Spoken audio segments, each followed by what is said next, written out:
దేవునికి మహిమ కలుగును గాక. ప్రభు పేరట మీ అందరికి వందనాలు, శుభాలు, మరణాత. ప్రభునందు ప్రియా దేవుని సంగమా, దేవుని బిడ్డలారా, ప్రభు పేరట మీ అందరికి వందనాలు, శుభాలు తెలియపరుస్తున్నాను. మరొక దినమున 2026 మరి 3వ తారీఖు సాయంకాలం మీతో కలుసుటకు ప్రభు ఇచ్చిన అవకాశం బట్టి వందనాలు చెల్లించుచున్నాను. అందు దేవదేవునికి ప్రభు అయిన యేసుక్రీస్తుకు శుభాలు, మీకును వందనాలు తెలియపరుస్తున్నాను. ప్రియులారా, దినము పాఠము కొరకు ప్రార్థన చేసుకున్నాం. ప్రార్థన. సర్వోన్నతుడా, సర్వాధికారి అయిన మా ప్రభువా, నీకు వందనాలు, స్తోత్రాలయ్యా. సమయంలో నీ లేఖనమును బట్టి ప్రభువా, నీ ఆత్మచేత మమ్మల్ని నింపి బలపరిచి ఆదరించి ఆయుధపరచున్న ప్రభువా, నీకు స్తోత్రాలు. సమయంలో నీ నామాన్ని బట్టి మేము ప్రార్థన చేయుచుండగా దేవా, నీ దీన దాసుడిని నన్ను నా తలంపులు మరుగు చేసి ఈ దినము ప్రభా నీ బిడ్డలకు ఏ మాటలైతే బోధించునన్నావో, ఏ మాటల చేత వారిని బలపరచునన్నావో, ఏ మాటల చేత వారిని నీ ఆత్మతో నింపనన్నావో నాయన, నీ కృపను నీ ప్రేమను కనపరిచి నడిపించమని నీదేను దాసుడైన నన్ను నీ పనిముట్టుగా నీ కంఠస్వరముగా వాడుకుని నీ ఆత్మతో నింపి బలపరచమని వినిచున్న వారును, ఆలకిస్తున్న వారును, గ్రహింపగలిగిన వారును, యోచించుచున్న వారును, దాన్ని అంగీకరించిన వారందరి మీద నీ ఆత్మను కుమ్మరించి ముందుకు నడిపించమని మా రక్షకుడును ప్రభువైన క్రీస్తు నామమున అడుగుచున్నాను పరమ తండ్రి, ఆమేన్. మన దేవదేవుని యొక్క సన్నిధి సహాయం తోడుగా ఉండి ముందుకు నడిపించును గాక, ఆమేన్. ప్రియులారా, ఈ సాయంకాల శుభాలు మరొకసారి మీ అందరికీ తెలియపరుస్తున్నాను. బాగున్నారా? ఎందుకంటే 2 దినాల ముగింపులో కూడా వచ్చేసాం. అంటే కాలం ఎంత వేగంగా గడిచిపోతుంది చూసారా. మరి న్యూ ఇయర్ వచ్చింది, ఒక రోజు గడిచింది, 2వ రోజు గడిచిపోయింది, 3వ రోజులోకి ప్రవేశంగా ఉన్నాం. ఎంత వేగంగా కాలం నడుస్తుందో చూడండి ఒకసారి. గనుక దేవుని బిడ్డలారా, ఈ సాయంకాల సమయంలో దేవుడు అనేకమైన విషయాలు మనతో మాట్లాడబోతున్నాడు. క్లుప్తంగా తెలుసుకుంటాగా మరి దాని నిమిత్తము, వాక్యం నిమిత్తము అనేక విషయాలు ఉదయకాలం హెచ్చరికలతో కూడిన ఆత్మ తలంపులు ఇచ్చాడు దేవుడు. అదే ఆత్మ తలంపులు మనం ఈ సాయంకాలం పూట ఉదయకాలంలో నూతనమైన సంవత్సరం వచ్చిన తర్వాత ఒక 10 రోజులు ఆ నూతనమైన ఆనందం, ఆ సంతోషం ప్రతి మనిషిలో ఉంటుంది. 10 రోజులు ఖచ్చితంగా ఉంటుంది. ఎందుకంటే పండుగలు వరుసనే వస్తాయి కాబట్టి. ఊర్లో వెళ్ళేవారు, వచ్చేవారు, మరి ఆనందాలు జ్ఞాపకృతులుగా వారు కేరింతలు కొట్టినవి అన్నీ కూడా 10 రోజులు ఉంటాయి. మళ్ళీ 10 రోజుల తర్వాత పాతికెళ్తారు మనుషులు. కొంచెం వారి వారి పనుల్లో నిర్మాణం అయిపోతుంటారు, కొంచెం అలవాటు పడుతూ ఉంటారు. కనుక కొత్త తరానికి కొత్త బంధువులు, కొత్త స్నేహితులు, కొత్త తరగం, కొత్త ఉద్యోగం, ఇలా కొన్ని విధానాలు కూడా జరుగుతూ ఉంటాయి మనుషుల్లో. ఇవన్నీ మనుషుల పట్ల జరిగే ప్రక్రియ. కానీ దేవుడు ఆత్మకు సంబంధించిన ప్రక్రియను ఆదిలోనే మొదలు పెట్టాడు. ఆ ప్రక్రియను అపవిత్రపరిచింది సాతానుగాడు. ఆదిలో మొదటగా దేవుడు మానవుడికి ఇచ్చిన ప్రక్రియను సాతానుగాడు ఏం చేశాడంటే అనేకమైన రీతిలుగా దేవునిని ఆయాసపరచుచు దేవునికి హానికరముగా చేసిన సాతానుగాడిని దేవుడు మరొక రీతిగా వాడిని గద్దించుటకు సిద్ధపడ్డాడు. అదే ఆత్మ తలంపులు మనకు కలుగున్నప్పుడు మన ద్వారాగా కూడా దేవుడు సాతానుని బంధించగలడు. దానికి ఈ సాయంకాల సమయంలో దేవుడు తన ఆలోచన క్రియలు ఎటువంటివో, తన ఆలోచన క్రియలు ఎటువంటి తలంపులు కలిగి ఉన్నామో మనం గ్రహించినప్పుడు ఆ దేవుడు మన పట్ల చూపుచున్న కార్యాలన్నిటినీ మనం నమ్మి ఉండాలి. అప్పుడే ఆయన ఆలోచన అన్నిటిని మనం కలిగి ఉంటాం. ఇక్కడ మాట్లాడుతున్న విషయాలు మనం గమనించినప్పుడు ప్రభు ఏవైతే సెలవిచ్చారో అటు విషయాలన్నింటిలో కూడా ఆలోచన కలిగి మన జాగ్రత్త కలిగిన నాడు ప్రభు చెప్తున్న మాటల్ని మనం గమనించాలి ప్రియులారా. ఎందుకు అంటే శ్రద్ధ కలిగిన వారిగా ఉండవలసిన వారమై ఉంటాం కనుక దేవుడు తన ఆలోచన క్రియలను ఏ రీతిగా మనుషులకు చూపించుచున్నాడు, ఏ రీతిగా దేవుడు తన ఆలోచన క్రియల చేత నేను ఇలాగో అతిశయపడకుండా నన్ను ఆటంకపరచుటకు ఎవరి తరము కాదు. ఎందువలన నేను మిమ్మల్ని ప్రేమింపునందున దేవునికే తెలియను. చూడండి, దేవునికే తెలియనంటే అపోస్తలుడైన పౌలు గారు సంఘానికి చెప్తాను, మిమ్మల్ని నేను ప్రేమించలేదా, ఏ రకంగా మిమ్మల్ని బాధ పెట్టాను, ఏ రకంగా మిమ్మల్ని పట్టించుకోలేదని పౌలు గారు కొన్ని సంఘాలను ప్రశ్నిస్తున్నాడు. ఎందుకంటే పౌలు గారు వచ్చిన తర్వాత పౌలు గారు నాకు చెప్పి భక్తిపరంగా ఉంటాం, పౌలు గారు వెలుపులకు బయటికి వెళ్ళిపోయిన తర్వాత వాళ్ళ ఇష్టమైన జీవితంలో జీవిస్తున్నప్పుడు పౌలు గారు అక్కడ నియమించిన మనుషులకు ఉత్తరాలు రాశాడు. ఎలాగున్నారు ఏంటి అంటే, ఇక్కడ పౌలు గారు చేసే ప్రార్థన, పౌలు గారిని దేవుడు అడుగుతున్నాడు, అబ్బాయి నువ్వు చేసే ప్రార్థన ఫలిస్తుందో లేదో నువ్వు గ్రహించావా అని దేవుడు అడుగుతున్నాడు. అదేంటి ప్రభువా, నువ్వు ఏర్పరిచిన సంఘాలు అక్కడ పరిచర్య జరుగుతుంది, వారి నిమిత్తం నేను ప్రార్థన చేసే బాధ్యత నా మీద ఉందో కదా ప్రభు అంటే, అబ్బాయి ప్రభు అన్నారు, అబ్బాయి వాళ్ళు నువ్వు వెళ్ళిన తర్వాతే మర్చిపోయారు నన్ను, వాళ్ళ అపవిత్రమైన అలవాట్లకు లోబడ్డారు తప్ప నీ మాటని వారు లెక్క పెట్టలేదు గనుక నువ్వు గమనించు అని చెప్పినప్పుడు దేవుడు అప్పుడు ఏం చేయరు ప్రభు అని పౌలు గారు అడిగినప్పుడు, ఇదిగో ఈ మాటలు హెచ్చరికతో కూడిన రాయి ఉత్తరముగా కడపత్రికలు పంపించు అని చెప్పినప్పుడు ఈయన రాస్తున్న మాటలు ఈ రకంగా సంఘాలకు రాస్తున్నాడు ఆయన పౌలు గారు. సంఘాలకు ఎందుకు చెప్తున్నాడు అంటే, సంఘంలో ఉన్న మనుషులకి ఎందుకు చెప్తున్నాడు అంటే, దేవుని ఆత్మ చేత నింపబడిన మనుషులుగా ఈ లోకంలో మెసులుకుంటున్నాం. ఆత్మ దేవుడిది, శరీరము దేవుడిచ్చినది. ఈ రెండు ఎంతో సంతోషంగా అలంకరించబడ్డాయి. ఈ రెండింటిని బట్టి మనం ఇవాళ హెచ్చించబడుతున్నాం, తూగుతున్నాం, మంచి గొప్ప పేరును సంపాదించుకుంటున్నాం. ఈ రెండు కూడా లేకపోతే నీవంటి ఏమీ లేదు, ఇక్కడ నీకంటే ఏమీ లేదు భూమి మీద. అయితే భూమి మీద గుర్తింపు ఎలాగొచ్చింది, ఎందుకు వచ్చిందని నువ్వు పూర్వము పునాదుల గురించి తెలుసుకుంటే ప్రయత్నం చేయాలి ప్రతి మనుషుడు. అందుకే మూలలు అంటాం. మూలలు అంటే మన తల్లిదండ్రులు చేసిన క్రియలు, మన పితరులు చేసిన పనులు ఒక్కోసారి జ్ఞాపకం చేసుకోవాలి. ఎందుకంటే వారు చేసిన పనులు చాలామంది మన ఊరిలో బయటికి వెళ్ళినప్పుడు ఫలానా వారు మనవడంట అన్నప్పుడు ఆ తల్లి వారి తాతల ముత్తాతల గౌరవం పెరిగిన వారైతే ఆ పిల్లవాడికి కూడా 4వ తరము 5వ తరం అయినప్పుడు కూడా గౌరవం పొందుతుంది. ఎందుకంటే వారి పితరులు గౌరవం అనే పునాదిని అంత బలంగా దృఢంగా వారు వేసుకున్నారు. అంటే నమ్మకం అనే పునాదిని, విశ్వాసం అనే పునాదిని, ఎవరి విలువైన పునాదిని వారు వేసుకున్నప్పుడు ఆ పునాదిని ఎవరు కూడా తొలగించలేరు. ఒకవేళ వాళ్ళు ఎవరైనా అటు రీతిలో ప్రయత్నం చేస్తే మరొకరు ఎవరు వచ్చి తాతల ముత్తాతలు గారి పునాదిని రా మీకు అడ్డమే వచ్చిందని అడ్డపడేవారు తప్ప దాన్ని తొలగించటానికి ఎవరు ప్రయత్నించారు.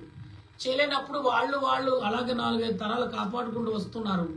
అలాగే అందుకే పూర్వం నాడు పితరులైన వారికి భూము ఆసాములు ఆస్తిపరులు కొంతమందికే ఉండి కొందరు ఎక్కువగా పేదవారే ఉండేవారు. అప్పుడు వారికి పిల్లలు కలగలేనప్పుడు ఈ ధనవంతులందరూ ఈ ఆస్తులు పేదలకు పంచిపెట్టేసి వారికి రాసి వారి కాలం చూసేసేవారు. అంటే వాళ్ళు తీర్థయాత్రలు కానీ అట్లా కానీ వెళ్ళిపోయేవారు. ఆనాటి కాలంలో పూర్వకాలంలో అది మా పిల్లలు లేరు, అలాగే ప్రజలన్నీ ఊర్లు చూసుకుంటూ హాయిగా వెళ్ళిపోదాం, ఈ ఆస్తులన్నీ ప్రజలకు రాసేసేవారు. అలాగే అందరూ కూడా ఈనాడు ఆస్తిపరులై ఉన్నారు. అంటే దేవుడు ఆ రకంగా కూడా దీవించాడు మా ప్రజల్ని. కనుక ఒక నిమిషం ఉండే మంచి మనసిస్తే ఆస్తి ఉందనుకోండి, ఆ ఆస్తిపడు ఏం చేస్తాడు, ఊరంతటా దత్తత తీసుకుంటాడు, అందులో ఉన్న ప్రజలను దత్తత తీసుకుంటాడు, ఆ ఊరిని ఆ ప్రజలని ఉన్నత స్థితిలో నిలబెడతాడు. అదే వారి పిల్లలు, వారి ఆస్తులు. పిల్లలు అలాంటి వారి లోకంలో చాలా మంది ఉన్నారు. అటువంటి పునాదులు మనం కలిగి ఉన్నామా? ఇలా పునాదులు కలిగి లేకుండా నువ్వు జీవిస్తే నీ గుర్తింపు ఏంటి? ఆత్మ విలువలు కాపాడుకోకపోతే, శరీర సంబంధ విలువల కొరకు నువ్వు పరిగెడితే నీ జీవిత ప్రయాణం ఏమైపోతుంది? ఈ ప్రయాణమును ఎక్కడి వరకు నువ్వు సాగించగలుగుతున్నావు? ఈ ప్రయాణం ఎక్కడి వరకు నడుస్తుంది? ఈ సంగతి ఆయన మీకు తెలుసా లేదా అని ప్రభు అడుగుతున్నారు. ఏమని అడుగుతున్నాడు ఇక్కడ ఆయన? ఎక్కువగా ఎదుగు వారు ఈ విషయంలో అతిశయించుచున్నారో ఆ విషయంలోను వారును మావలనే ఉన్నారని కనపడు నిమిత్తము వారికి కారణము దొరకకుండా కొట్టివేయటకు నేను చేయుచున్నాను ప్రకారమే ఇక ముందుకును చేయుచుదును. అంటే కొట్టివేయటకు ఆయనకు అధికారం లేదు, కానీ దేవుడు ఏదో చెప్పాడు అది చేయటకు మాత్రం ఇక ముందు నేను ప్రయత్నం చేస్తానని పౌలు గారు చెప్తున్నారు. ప్రియమైన దేవుని బిడ్డలారా, పౌలు గారు చెప్పే ప్రతి మాట ఆత్మ సంబంధమైన మాటలుగానే ఉంటాయి. ఎందుకంటే పౌలు గారు చేసే ప్రతి పని కూడా దేవుని అడిగే చేశాడు, అడుక్కుండే పని చేయలేదు. ఈనాడు దేవునికి ఆత్మకు లోబడిన ఎవరైనా సేవకుడైనా పరిచారికుడైనా సువార్తకుడైనా దేవునికి లోబడి పని చేస్తే ఖచ్చితంగా పనికి ప్రతిఫలం పొందుతాడు. దేవుని ఆత్మకు ప్రేరేపణిస్తే దేవుడు నాతో మాట్లాడాడని కొందరు గొర్రుపచ్చు కప్పుకొని ఊరు మీదకి వెళ్ళి అనేకల్ని మబ్బు పెట్టేవాళ్ళు. అందుకే వాళ్ళు అంటాడు దేవుడు, అబద్ధ పాదకులు మీ మధ్యకు వచ్చుచున్నారు. వాళ్ళు సాతాను ప్రవచించే ప్రవచన విని దేవుడు నాతో ప్రవచించారని చెప్పేవారు కూడా లేకపోలేదు. ఇవాళ అలాంటి వారు ఎక్కువైపోయారు. ఇవాళ కనుక గమనించండి, విశ్వాసాన్ని బట్టి, అవతల వారి ప్రార్థనను బట్టి, అవతల వారి నడకను బట్టి, అవతల వారు బోధించే బోధన బట్టి నువ్వు జడ్జించవచ్చు, లెక్క వేయచ్చు. ఆ జీవితం ఎలాంటిదో ఆటోమేటిక్గా దేవుడు ఆ సమయంలో ఒక వ్యక్తిని నువ్వు జడ్జించినప్పుడు ఆ జడ్జించే జ్ఞానము తెలివితేటలు దేవుడిస్తాడు. అంటే ఒక మనిషిని లెక్కలోకి తీసుకున్నప్పుడు వాడి జీవితము, వారి ప్రయాణము, వారి ఆలోచన, వారి నడక, వారి ప్రయాణము అన్ని విషయాల్లో నువ్వు దిష్టి పెట్టి తెలుసుకుంటే దేవుడు చూపిస్తాడు. అదే కనిపెట్టడం, కనిపెట్టి ప్రార్థన చేయటం అనేది దాని గురించే. ఇక్కడ అపోస్తలుడైన పౌలు కనిపెట్టి ప్రార్థన చేస్తాడు. అక్కడ సంఘాలు చూస్తే అపవాదిగాడు ప్రవేశించడానికి సిద్ధంగా ఉన్నాడు. 2 సంఘాన్ని కాపాడుకోవాలి, 2 అపవాదాన్ని అడ్డుకోవాలని దేవుడు పిలుపునిచ్చినప్పుడు ఆ పిలుపుని అందుకుని ఉత్తరాలు రాస్తున్నాడు. ఆయన ఎలాంటి రాస్తున్నాడు ఇక్కడ? అట్టివారు క్రీస్తు యొక్క అపోస్తుల దేశమందు, ఇక్కడ ఏమంటే అపోస్తుడైన పౌలు వేషము ధరించుకున్న వారయ్యుండి దొంగ అపోస్తులను మోసగాండ్రులు పనివారినై ఉన్నారు. ఇక్కడేమన్నా దొంగ అపోస్తులు అంటే సేవకులు కూడా దొంగవారు ఉన్నారని.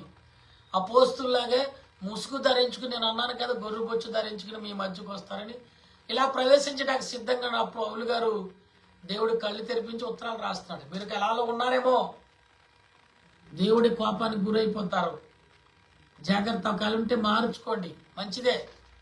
మీరు అలా వచ్చారు కదా అలాగే కొనసాగండి, దేవుడు మిమ్మల్ని దీవిస్తాడు. లోకంలో అవసరాలకును గొప్పల కొరకు పరిగెడితే మాత్రం మొదట పరిగెట్టేటప్పుడు మూతుపళ్ళు రాలుతాయి. ఏమంటే దేవుడు పరిగెడతా కాలెట్టుకి వెనకలాగాడు అనుకోండి, ప్రకృతికి ఆజ్ఞించాడు కొన్ని చిన్న రాయే తల్లికి బోర్ల పడితే మొఖంకి ఎక్కని చిట్లు పోతాయి, మొఖ సిప్పలతో సాపగిలిపోతాయి. వేగంగా పరిగెడతాడు కాబట్టి. ఎందుకంటే దేవుడు నిన్ను హాని చేయకుండా నీ అలసటకు, నీ దేహానికి శక్తినిచ్చాడంటే నీలో ఉన్న ఆత్మను బలపరచడానికి నిమిత్తమే.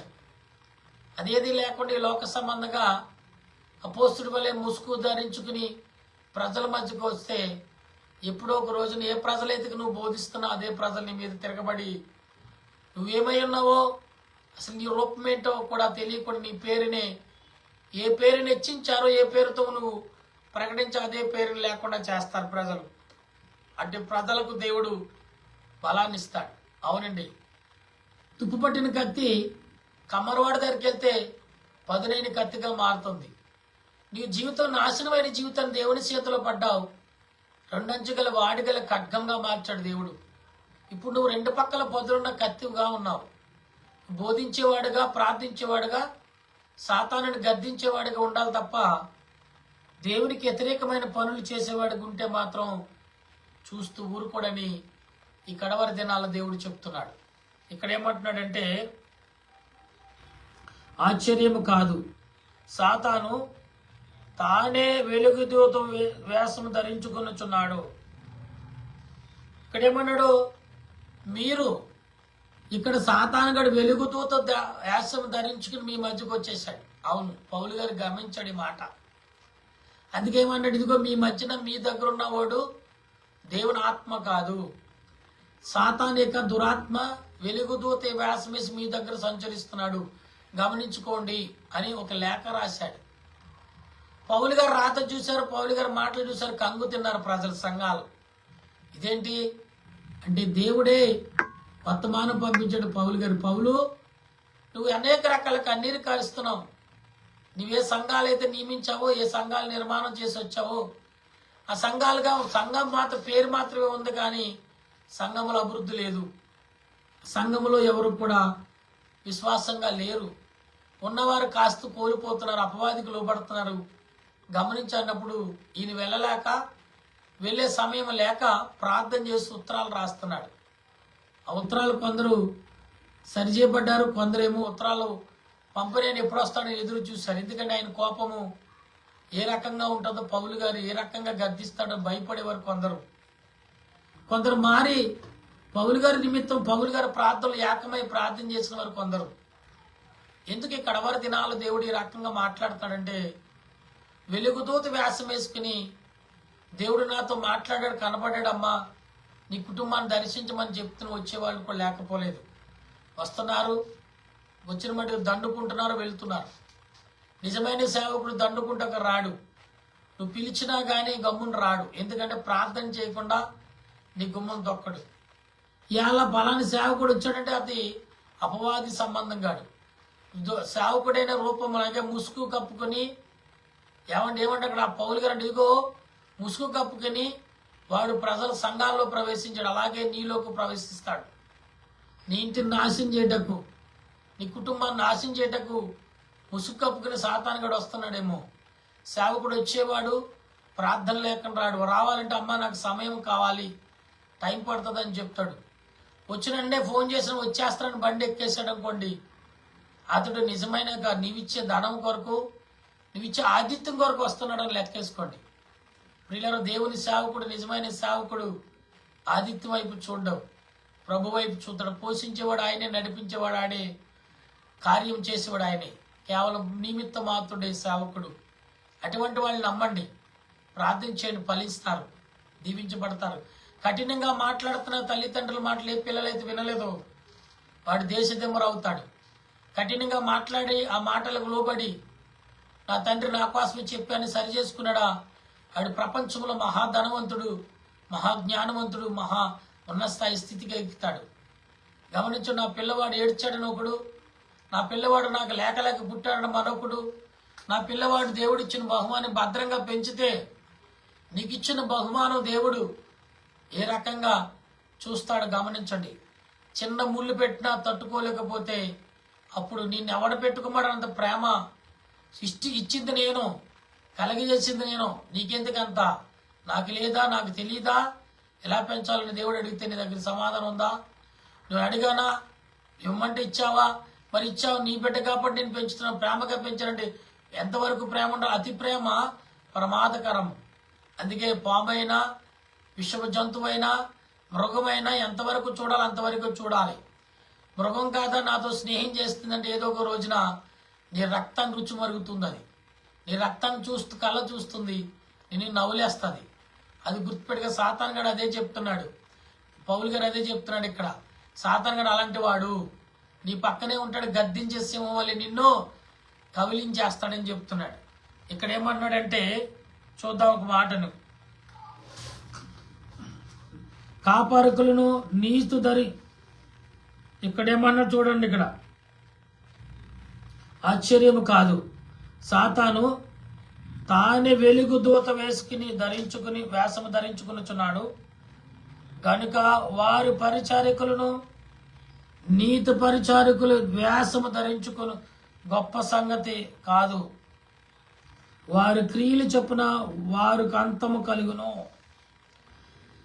సాతాను గడు ఒకవేళ దేవునికి తెలియకుండా నీలో ప్రవేశిస్తే ఏదో ఒక రోజున దేవుడు వస్తాడు, వాడు అంతం చేస్తాడు, అంతం అవుతాడు నీ దగ్గరికి వచ్చి. నువ్వు ఎందుకంటే సాతాను దేవుడు పరీక్షలో పాలు పంచుకుని నెగ్గావనుకోండి, సాతాను గడు నాశనమే.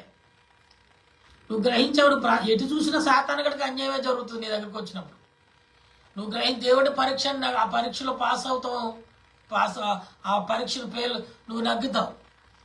లేదా నువ్వు కన్నీరుతో ప్రార్థన, ఏంటి ప్రభా నాకు ఈ పరిస్థితి, నీ పరిస్థితితో సాతానుగాడు నీ ప్రార్థన ఎంతసేపు ఆపగలడు? కొంతసేపే ఆపగలడు.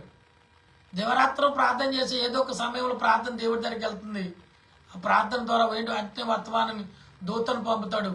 అప్పుడు దేవదూత ఏంటి అంటే అప్పుడు ప్రభువా వాడిని, ఇదిగో నీ కుమారుడి, భూలోకంలో కుమారుడు యొక్క ఇంటిని సాతానుగాడు ఆవరించాడు, ప్రార్థన చేస్తాడు, ప్రార్థన ఫలింపు చేయట్లేదు, నీ దగ్గరకు రానివ్వకుండా అడ్డపడుతున్నాడు అన్నప్పుడు దేవుడే స్వయంగా వచ్చి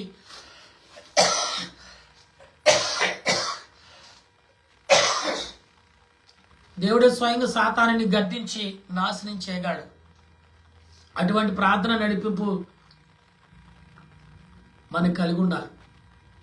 పౌలు గారు అదే చెప్తున్నారు. ఇక్కడ ఏమంటున్నారంటే, పైకి రండి, ఎవడను తలంచవద్దు అని మరలా చెప్పుచున్నాను. అట్లు తలంచిన ఎడల నేను కొంచెము అతిశయపడినట్లు నన్ను అవివేకనైన మీరు ఎలా అనుకుంటే నేను అవివేకమంతుగా ఉన్నాను అనుకుంటున్నారేమో. ఓకే, అలాగే చేర్చుకోండి. చూసారు అంత తెలుగుగా మాట్లాడుతున్నాడు పౌలు గారు.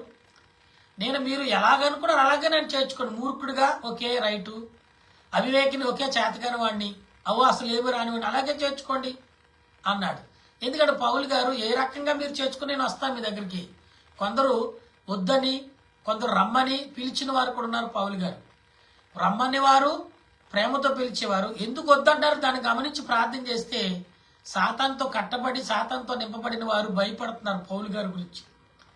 ఎందుకంటే ఆత్మతో నింపబడిన వాడు పరిశుద్ధాత్మతో ప్రయాణం చేస్తున్న పౌలు గారు సంఘం ధరించి సంఘం అంతా శాపగ్రస్తులుగా మారిపోతామని భయపడి వాళ్ళందరూ కూడా పౌలు గారిని కొందరు అడ్డుకుంటా ప్రయత్నం చేశారు, కొందరు ప్రేమతో ఆహ్వానించారు. అయినా కానీ సంఘాలను దర్శించడం మానట్లేదు పౌలు గారు. దానికి ఈరోజు నిన్ను నన్ను దేవుడు దర్శించబోతున్నాడంటే కారణం ఏంటి? 2026 సంవత్సరంలో ఏదో ఒక రీతిలో దేవుడు నిన్ను బలపరచబోతున్నాడు, ఏదో ఒక రీతిలో దేవుడు నిన్ను వాడుకోబోతున్నాడు, ఏదో ఒక రీతిలో దేవుడు నిన్ను పిలుస్తున్నాడని మర్చిపోవద్దు. ఇంకా వచనం చదువుకుని ముగించుకుందాం.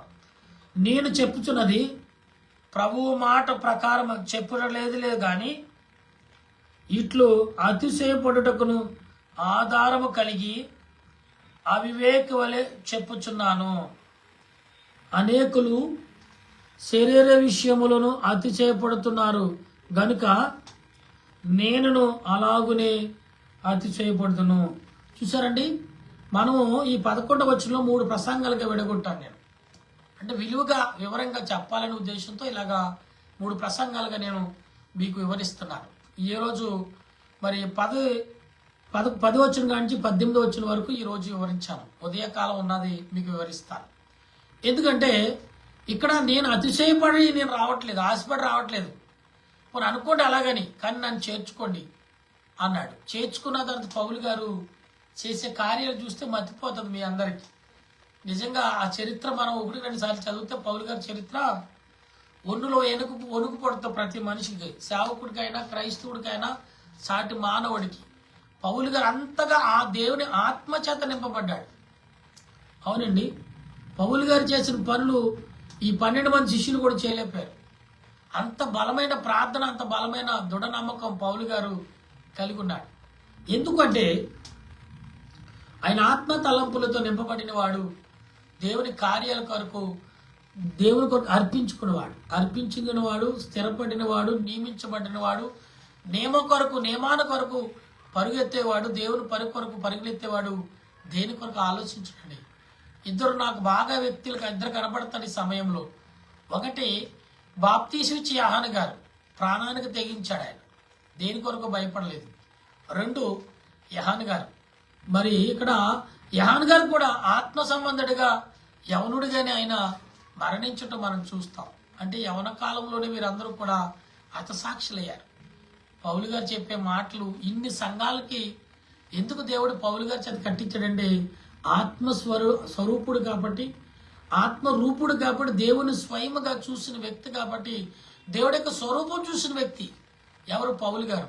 అందుకే అప్పుడు గొప్ప కార్యాలు ఈ భూమి మీద జరిపించాడు. అటువంటి దీవెన ఆత్మ నడిపింపు దేవుడు మనందరికి అందించును గాక. ఆమె చిన్న ప్రార్థన చేసుకుందాం. ప్రేమామయుడ, కరుణామయుడ, దయామయుడ, వందనాలు.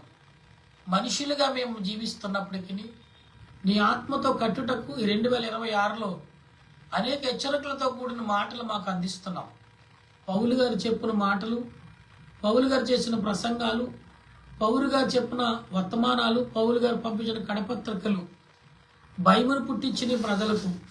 పౌలు గారు దగ్గరగా వెళ్ళినప్పుడు ఆ సంఘాలు కొన్ని సరిచేయబడ్డాయి, కొన్ని స్వయంగానే పౌలు గారు సరిచేయగలిగారు.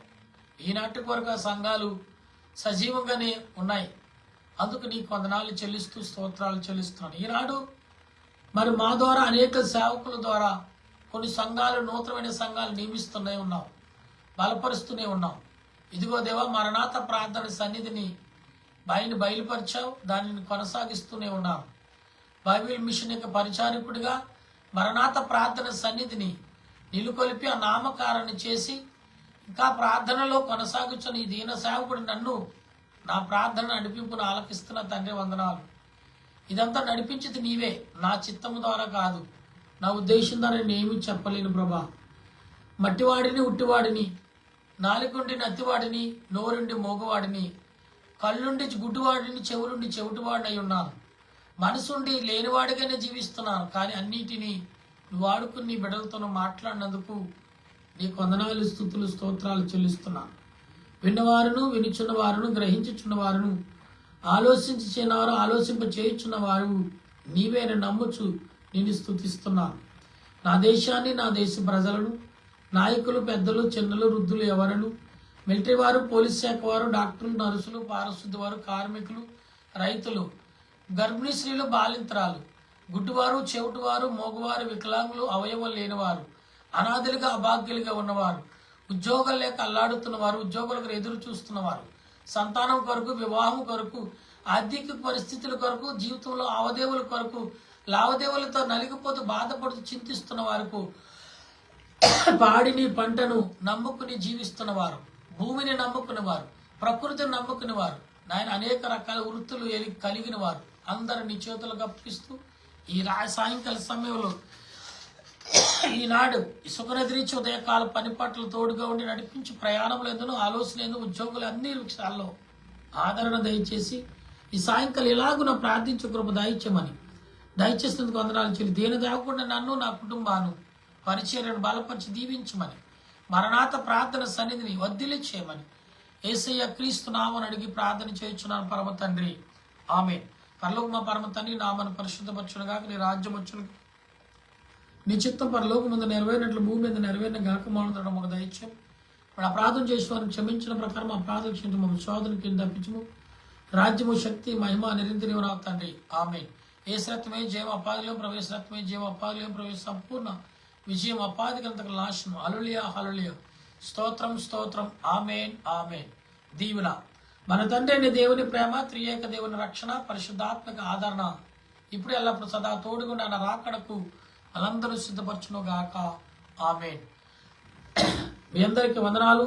మరణాత.